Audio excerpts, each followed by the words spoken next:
Hello and welcome to another episode of Spotlight Sessions. My name is Ilan Fisher, the host, and I also head up our nonprofit partnerships here at accessiBe. Today I'm really excited to be having a conversation with Rachel Charlton-Dailey. She is the editor-in-chief of The Unwritten, a really awesome magazine that we're going to kind of get into in a moment, as well as a freelance journalist around the UK. How's it going, Rachel? I'm really good. Thank you for having me.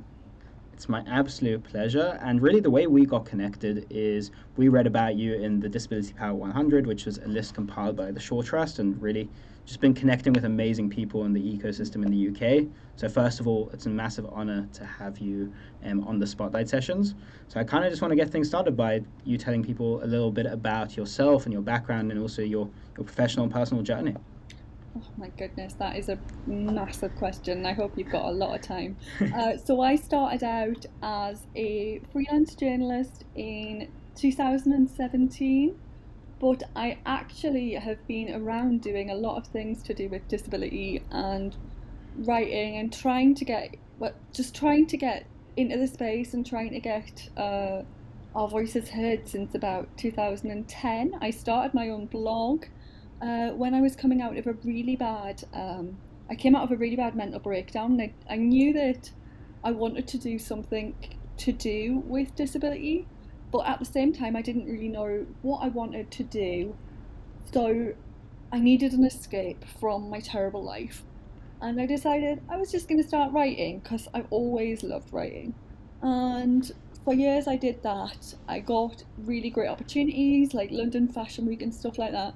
And then I started taking it more seriously, started building a following and just talking about little aspects of my life, like as I was talking about lifestyle writing and stuff at the same time, just dropping in like because at the time like blogging and fashion blogging was really huge. It was really surface level and really like aesthetic and stuff, but there was nobody that looked like me. There was nobody disabled.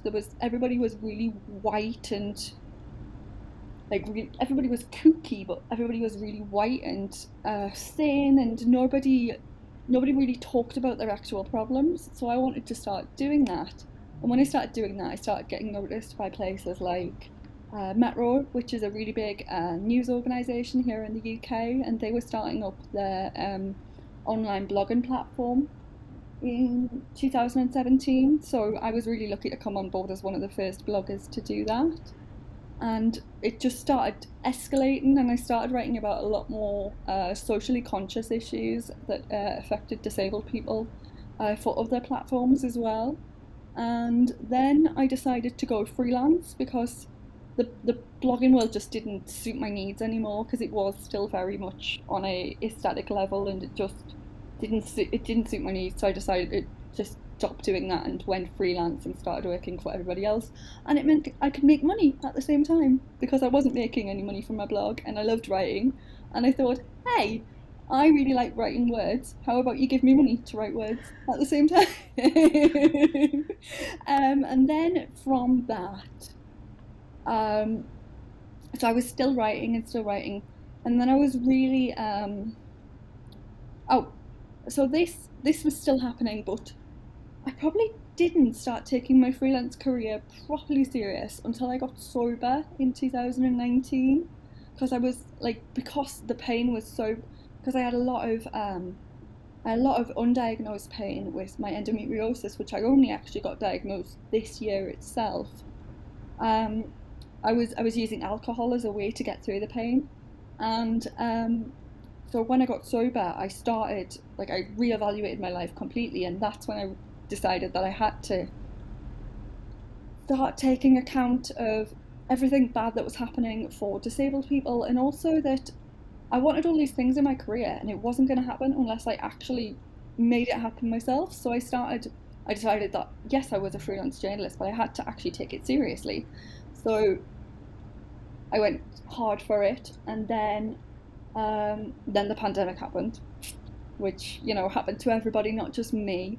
But it was really hard, really, really, especially hard for disabled people. And that was the time when the news and media outlets should have been listening to disabled people, and they weren't. Like, our stories were getting left behind and told that they weren't newsworthy. I was being told as a disabled journalist who had been working in the field at that point for about 3 years and was becoming quite well known. especially by the outlets I've been writing for 3 years, that my story wasn't of interest because we'd already told those stories.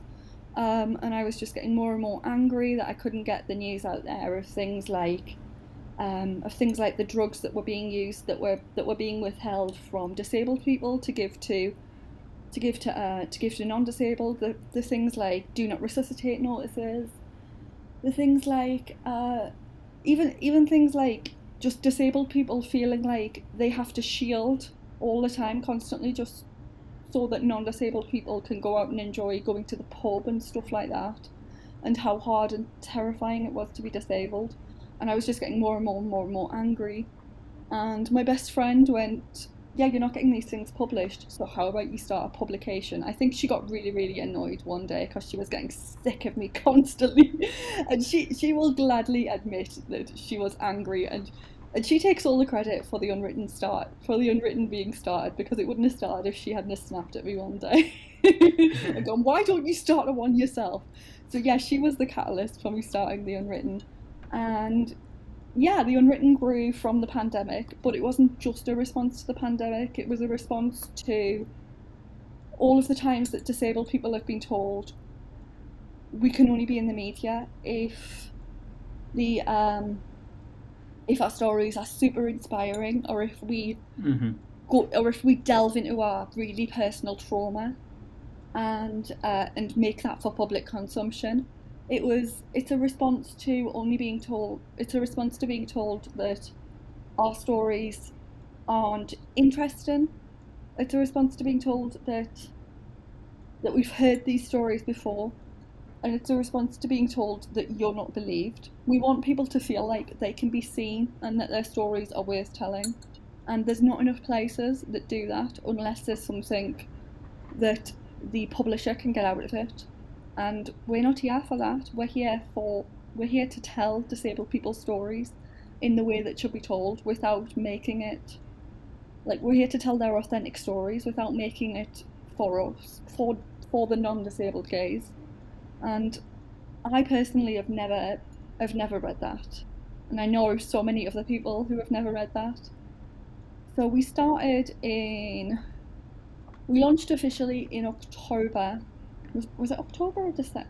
It was kind of blurry. So we started planning in July. My husband started creating the website, because I'm really lucky that my husband is literally a WordPress expert. That's his job. I have so many conversations with people who created their own websites, and they're like, oh, the WordPress stuff was so difficult, and I'm just like, oh no, this is awkward. I handed all that off to my husband. So he created this whole beautiful website, and he was still in the process of creating this beautiful website, and one day I just clicked launch. I was like, I'm sick of this, I'm launching it. And I didn't even tell him I'd launched it. I think this was October. I didn't even tell him I'd launched it. I just went, yeah, the website's launched now. And he went, Rachel, it's not even finished. What are you doing? And I was like, yeah, but I got impatient. We need this website now. So I got my husband to design the website. I started floating the idea on Twitter, because I'm really lucky that throughout all the things I've been doing, through my writing and my advocacy, and basically just having the important conversations with people, that I've got a big online community who will support me, which is something I never take for granted. So I started floating the idea, if hypothetically I created a magazine for disabled people, and I always really emphasising hypothetically, so people knew it wasn't hypothetical. I was like, hypothetically, if hypothetically I did this, and everybody just went over, they couldn't believe that I was creating this, because everybody knows that the minute I mention something, I'm gonna create it. So yeah, everybody wanted to support it. Everybody wanted to be involved. And then the hard part came in asking for money, because I don't know a lot about funding. I don't know a lot about, I know how to write, but I knew that we were going to have to probably crowdfund. But the problem there was that the disabled community don't have a lot of disposable income, and they were going to be the people who we were going to be crowdfunding from. So So it was difficult, but we were really astounded by how many people gave us money. I think our original crowdfunding made us about £2,000, and we couldn't Wow. believe that. Yeah, like in the space of about a month, we made £2,000, and that's not a lot, like in a month, but for us, we couldn't believe it. Um, and yeah, that helped us with our writers, and we just kept a steady stream of money coming in, and like everybody just wanted to write for us so much, and it just kept building and building over the year. And then I was incredibly, I say incredibly lucky, but I'd applied for this award and then promptly forgotten about it because the pandemic was still happening. In December 2021, I won the Georgina Henry Award at the British Journalism Awards, um, for digital innovation for creating The Unwritten, and that just sent us completely through the digital stratosphere. Like our name has been recognised as a really big name in digital media now because we were recognised at the British Journalism Awards, and I like to think that we're the one of the biggest names in disability media. I mean, we might not be, but I think we are, and a lot of people tell us we are. So it's quite huge. It's quite terrifying. No, it's an unbelievable achievement, and really, I'm taken aback because I sat here and prepared, and I had so many questions, but you really answered so many of them Sorry, I with just kept talking.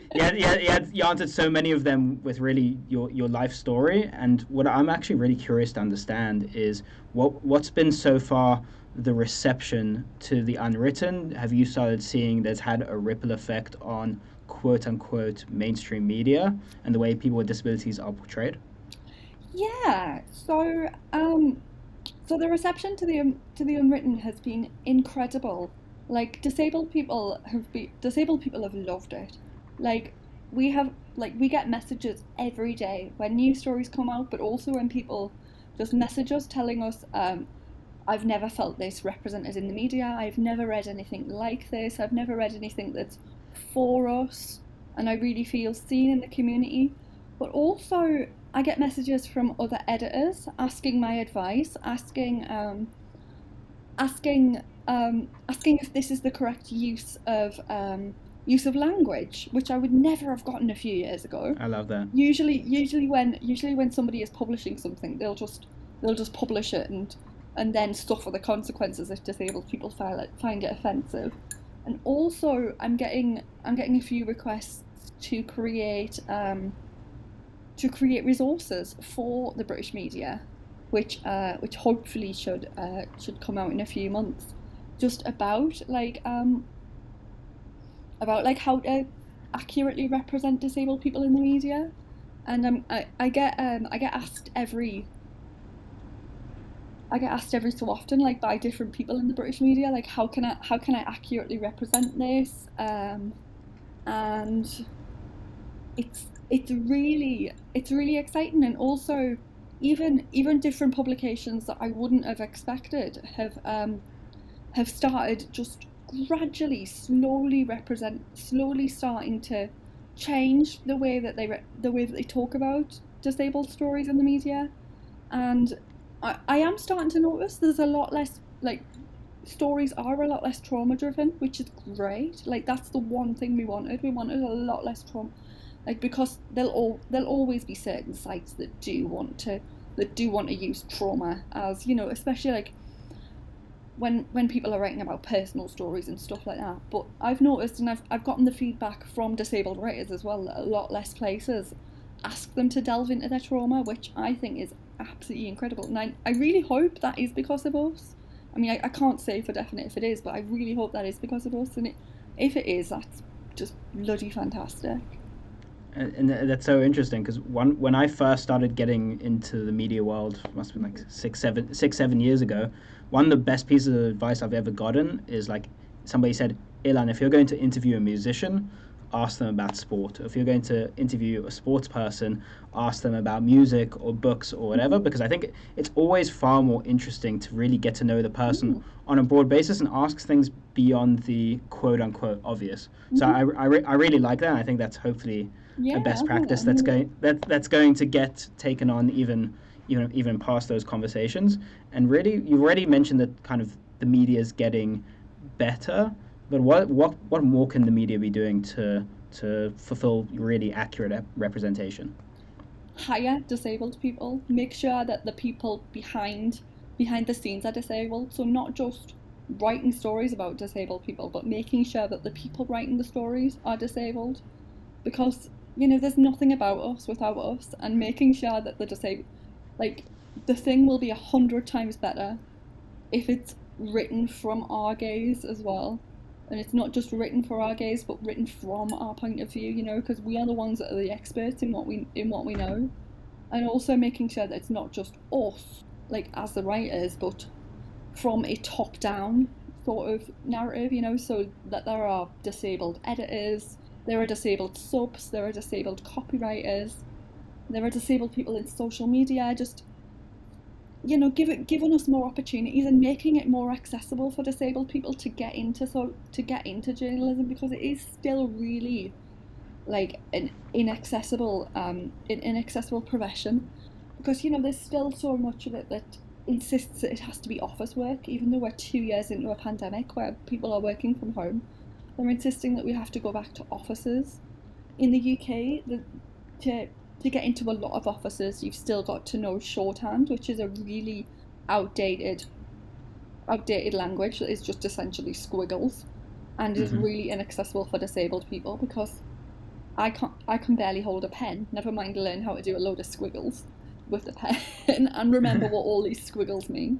And it's just making it easier for disabled people to get into journalism, but also allowing us to write our own stories, and not just giving us the stories that are about disabled people, just allowing us to be there, just allowing us to be heard.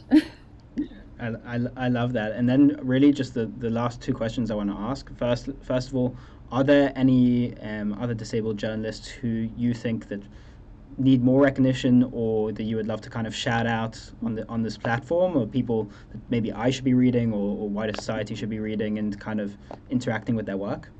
One of my closest friends, here's my dog coming in. Rusty, go and lie down now.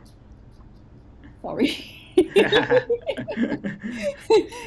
So one of my closest friends, Hannah Shewan-Stevens, she is a writer for The Unwritten. She writes the disabled and sexual column for The Unwritten, but she also writes a lot of different things about sexuality, but she also writes about social justice and other things. She's a great freelance disabled journalist. There is also Holly Ann Brooks. She's a great disabled journalist. And Charlotte Colombo writes a lot about autism and disability and digital culture. She's really great for writing about digital culture from a disabled lens, which is not something I've heard a lot about before, but I'm learning because I'm an old lady who's in her 30s now. It's great to be learning about all of the sort of digital culture and TikTok stuff that's happening within the disabled sphere, which I would never have read if it wasn't for Charlotte. Amazing. And we'll definitely make sure to kind of leave links to all their bios in our show notes. And really, Rachel, the last question I want to ask before really thanking you for taking the time is, if people want to commission your work, collaborate with The Unwritten, learn how to be a better ally, how can they reach you? How can they collaborate with you? I am at Rachel Charlton-Dailey. Am I .co.uk or .com?